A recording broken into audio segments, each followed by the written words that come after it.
என் அன்பார்ந்த சகோதர சகோதரிகளே, இன்று நம்மை ஆண்டவர் ஒரு முக்கியமான வாழ்க்கை தேர்வுக்கு முன்னிறுத்துகிறார். நம் கண்களுக்கு முன் இரண்டு பாதைகள் விரிகின்றன. ஒன்று அகன்றது, மற்றொன்று குறுகலானது. பாவமும் உலக ஆசைகளும் நிறைந்த இந்த உலகில் இடுக்கமான பாதையில் நடக்க நாம் தயாராக இருக்கிறோமா, அல்லது லெகுவான அகன்ற பாதையில் சென்று எல்லாவற்றையும் இழக்கப் போகிறோமா? வாருங்கள், இன்றைய இறை வார்த்தையை தியானிப்போம். மத்தேயு 7ஆம் அதிகாரம் 13 முதல் 14 வரை உள்ள இறை வார்த்தைகள். இடுக்கமான வாயில் வழியே நுழையுங்கள், ஏனெனில் அழிவுக்கு செல்லும் வாயில் அகன்றது, வழியும் விரிவானது, அதன் வழியே செல்வோர் பலர். வாழ்வுக்கு செல்லும் வாயில் மிகவும் இடுக்கமானது, வழியும் மிக குறுகலானது, இதை கண்டுபிடிப்போர் சிலரே.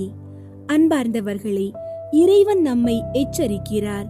வாழ்வுக்கு செல்லும் வாயில் மிகவும் இடுக்கமானது, வழியும் மிக குறுகலானது, இதை கண்டுபிடிப்போர் சிலரே. இந்த சத்தியத்தின் ஆழத்தை ஆபிரகாமும் லோத்துவும் பிரிந்த தருணத்தில் காண்கின்றோம். லோத்துவின் தெரிவு அகன்ற வழி. அவர் மனித கண்களுக்கு வசீகரமான வளமான பள்ளத்தாக்கை தேர்ந்தெடுத்தார். அது சோதோம் நகருக்கு அருகில் இருந்த அகன்ற வழி. அவர் வசதியையும் லாபத்தையும் தேர்ந்தெடுத்ததால் விசுவாசத்தை புறக்கணித்தார். இதன் முடிவு அழிவு. அவர் எல்லாவற்றையும் இழந்தார். ஆபிரகாமின் தெரிவு குறுகலான வழி. ஆபிரகாம் மனித கண்ணுக்கு சிரமமாகவும் பாலைவனமாகவும் தோன்றிய இடத்தை தேர்ந்தெடுத்தார். அந்த நிலத்தின் வளத்தை அல்ல, கடவுளின் வாக்குறுதியை நம்பினார். அவர் கடவுளின் பிரசன்னத்தை தேடினார். இதன் விளைவாக அவர் விசுவாசத்தின் தந்தையானார், நித்திய ஆசீர்வாதத்தை பெற்றார்.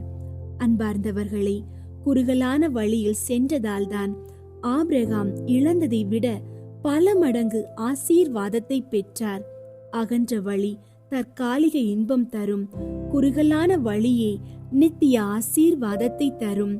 இன்றே தெரிவு செய்யுங்கள்.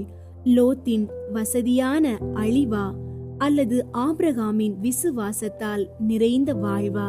சிந்தியுங்கள். எங்கள் இதயங்களை சோதித்தருளும்.